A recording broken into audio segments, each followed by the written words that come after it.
দোস্ত, আমি বুঝতে পারি নাই, বাদ দে, আর বলবো না কোনোদিন। চল এখন বিয়ে খেতে। আমি বললাম কার বিয়ে সেটাই তো বললি না। শিহাব বললো সেটা পরে জানতে পারবি, আগে চল। বলে চলে আসলাম। এসে তো আমি অবাক, কারণ আমি আমার বাসার সামনে, তার মানে আমার বড় ভাইয়ের বিয়ে। শিহাব বলল, কি রে হা করে তাকে দেখছিস কি, চল ভেতরে। যখনই ভেতরে ঢুকতে গেলাম তখনই মায়ের কথা মনে পড়ে গেল, তাই বললাম, শিহাব তুই যা রে, আমি যাব না, এই বাসায় আর যাওয়ার ইচ্ছে নেই। শিহাব বলল, তাইলে আমিও যাব না, বলেই বাসার দিকে যেতে শুরু করলো।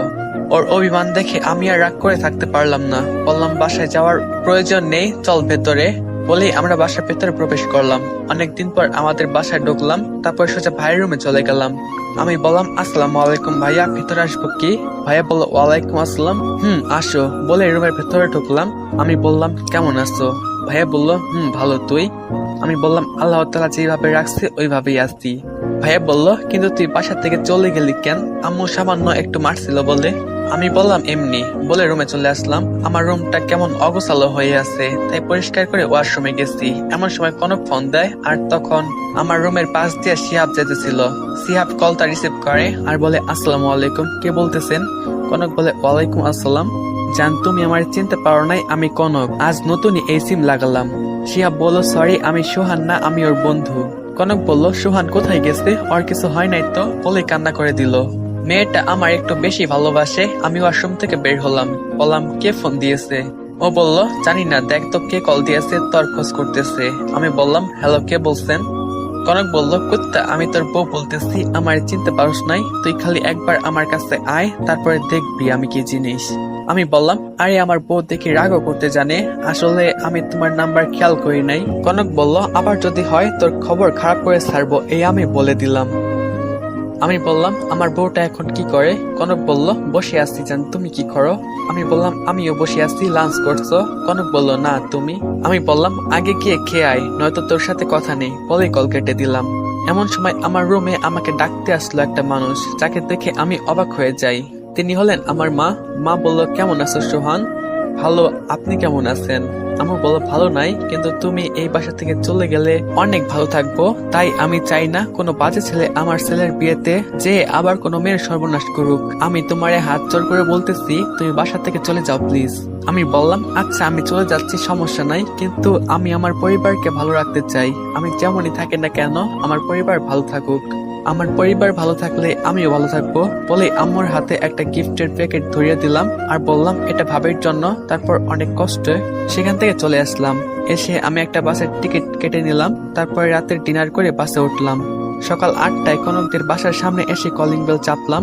কনক এসে দরজা খুলে দিল আর আমাকে দেখে জড়িয়ে ধরে কান্না করে দিল আর বলতে লাগলো, আমার জানটার মুখ শুকিয়ে গেছে, একদম মনে হয় খাওয়া দাওয়া করো নাই। বলে টেবিল থেকে নাস্তা নিয়ে আসলো। আমি ততক্ষণে রুমে চলে গেলাম। তারপর সব খুলে একটা হাফ প্যান্ট আর একটা গেঞ্জি পরে ফ্রেশ হয়ে আসলাম। তারপর কনক আমারে খাইয়ে দিল।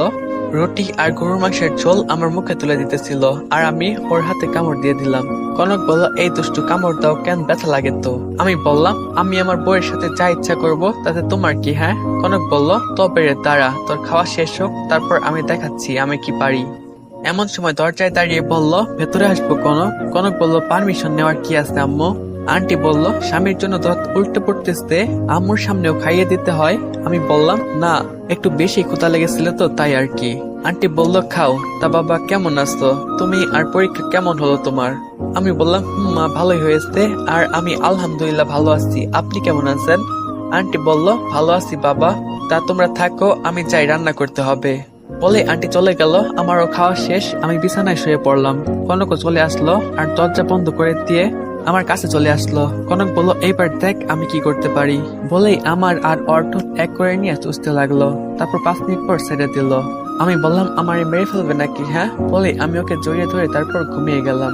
এভাবে চলতে লাগলো আমাদের দিনকাল। দেখতে দেখতে আমাদের পরীক্ষার রেজাল্টের দিন চলে আসলো। আজ রেজাল্ট দিবে। কনক এদিকে আল্লাহ আল্লাহ করতেছে আর বলতেছে কি যে হবে। তারপর রেজাল্ট দেখলাম, কনকের A+ এসেছে। ওকে বলতেই আমাকে জড়িয়ে ধরলো আর বললো, তোমারটা কিন্তু পেলাম না। এবার আমারটা বের করলাম। ওমা, আমি ফেল কেন? অনেক ভালো করে তো পরীক্ষা দিচ্ছিলাম। এমনকি চোখে জল চলে এলো। এমন সময় কনক বলল, আরে গাধা, তোর বোর্ড যশোর দে। তারপর মনে পড়লো, ওহ, আমার বোর্ড তো যশোর, আসলে চট্টগ্রাম থাকতে থাকতে সব চট্টগ্রামই লাগে। তারপর আমার রেজাল্টও পাইছি, আমি গোল্ডেন A+ পাইছি। কনক শুনে আমাকে যে কত কিস দিল সেটা বলার বাইরে।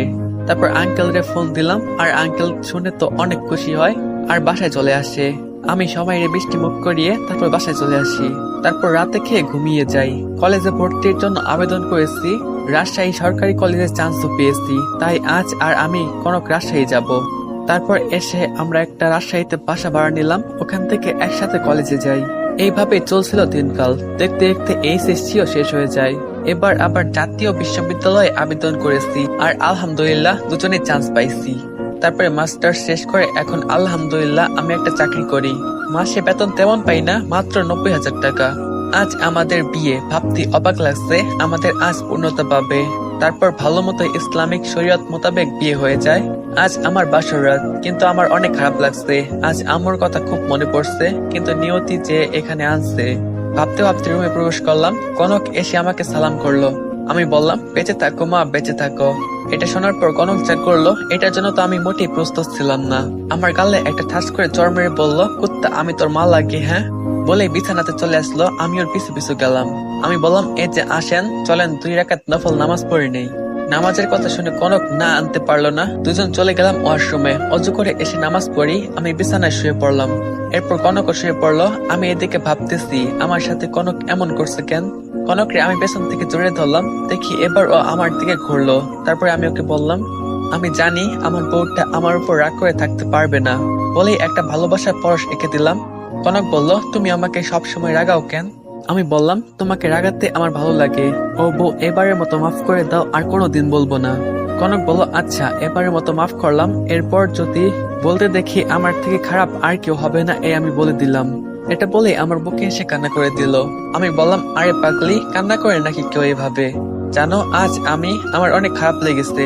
একটা ভুলের কারণে আজ আমি আমার পরিবারের কাছে খারাপ। কনক বলল, আমার জান রে, আমি কষ্ট পেতে দিব না। আমি আমার ভালোবাসা দিয়ে সব ভুলিয়ে দিব। আচ্ছা জান, আমাকে একটা জিনিস দিবা? আমি বললাম, একটা নারে 1000টা দিব, বলো কি লাগবে? কনক বলল, আমি তোমার বাবুর আম্মু হতে চাই, বলে আমার বুকে মুখ লুকালো। আমি বললাম, ওহ এই ব্যাপার, আচ্ছা এটা কাল হবে, আজ ছাদে চলো, বলে ওকে কোলে তুলে নিলাম। তারপর ছাদে চলে আসলাম। এসে ওর কোলে মাথা রেখে শুয়ে আসছি, আর ও আমার মাথায় হাত বুলিয়ে দিতেছে, আর ওর জীবনের সুখ দুঃখের সব কথা বলল। তারপর আমরা ছাদ থেকে রুমে চলে আসি। তারপর ফ্রেশ হয়ে একটা হাফ প্যান্ট আর একটা গেঞ্জি পরি, আর কনক ওয়াশরুম থেকে বের হয়ে আসে একটা গেঞ্জি আর একটা প্লাজো পরে। তারপর আর কি টি20 ম্যাচ খেলা শুরু হলো। তারপর সোহানের ঘুম ভাঙলো কনকের ডাকে। কনক বলল, এই যে ওঠো, আজান দিতেছে, গোসল করে নামাজ পড়তে আসো। তারপর আমি গোসল করে নামাজ পড়তে চলে গেলাম। নামাজ পড়ে একটু হাঁটাহাঁটি করে বাসায় চলে আসি। তারপর রুমে চলে গেলাম। কি ব্যাপার, কনক রে দেখছি না কেন, কই গেল আবার? তারপর ওকে ডাকতে শুরু করলাম, এই কনক কই তুমি? কনক রান্নাঘর থেকে বলল, এই তো রান্নাঘরে। আমি ওর কাছে গেলাম। আমি তো হা হয়ে গেছি। যে মেয়ে নিজে পর্যন্ত হাতে করে খায় নাই, সে আজ রান্নাঘরে, ভাবতেই অবাক লাগে। কিন্তু ও অনেক ঘেমে আছে। আমি পিছন থেকে চেয়ে ওকে জড়িয়ে ধরছি, আর ও রান্না করছে। এমন সময় আমার শাশুড়ি চলে আসে। আমি তো লজ্জায় শেষ। আমি দৌড়ে আমার রুমে চলে গেলাম। কনক আমাকে নাস্তার জন্য ডাকতে আসলে আমি রুমে আনতে বলি। তারপর আমার নাস্তা খাওয়াই দিয়ে কনক নাস্তা খেয়ে নেয়। আমি কনকরে বললাম, কনক রেডি হয়ে নাও, আজ আমরা কুষ্টিয়া যাব। কনক বলল, তাই নাকি? আচ্ছা বলেই সব প্যাকিং করে নিল, আর আমার গোলাও। আসলে বিয়ার জন্য 15 দিন ছুটি পাইছি, তাই একটু ঘুরতে যাব। আজ যে কত বছর চাই না। ওই যে মা বলছিল আমি থাকলে তার ছেলের বিয়েতে সমস্যা হবে, ওই দিন আসছি, আর কোনোদিন যাওয়া হয় নাই। ওইসব ভাবতে ভাবতে কখন যে চোখ দিয়ে পানি পড়া শুরু করে দিয়েছে বুঝতেই পারি নাই।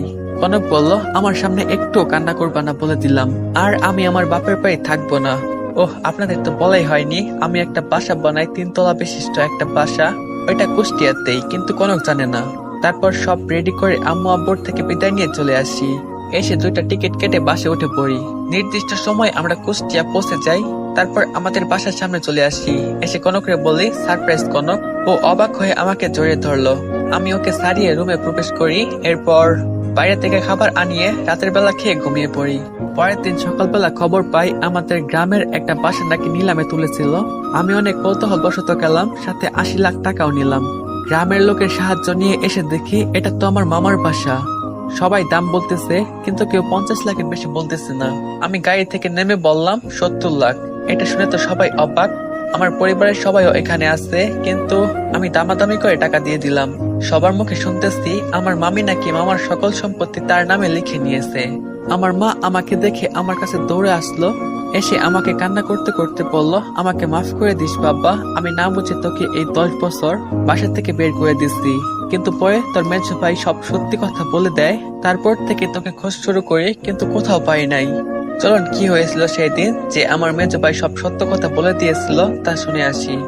সকালবেলা ভাইয়ার নাকি বুকে ব্যথা লাগতেছে বলে চিৎকার করে ওঠে। তো আসসালামু আলাইকুম গাইস, এই পর্যন্তই। এই পার্টটা তোমাদের কাছে কেমন লাগছে অবশ্যই কমেন্ট বক্সে জানাবা। যদি ভালো লাগে সেটাও জানাবা, ভালো না লাগলে সেটাও জানাবা। তো নেক্সট পার্ট চাই কিনা কমেন্ট করো। তোমাদের ওই নেক্সট পার্ট চাওয়ার কমেন্টে আমাকে নেক্সট পার্ট তাড়াতাড়ি আনার জন্য উৎসাহ জাগায়। তো ভালো থাকবে সবাই, আল্লাহ হাফেজ, দেখা হবে পরবর্তী পার্টে।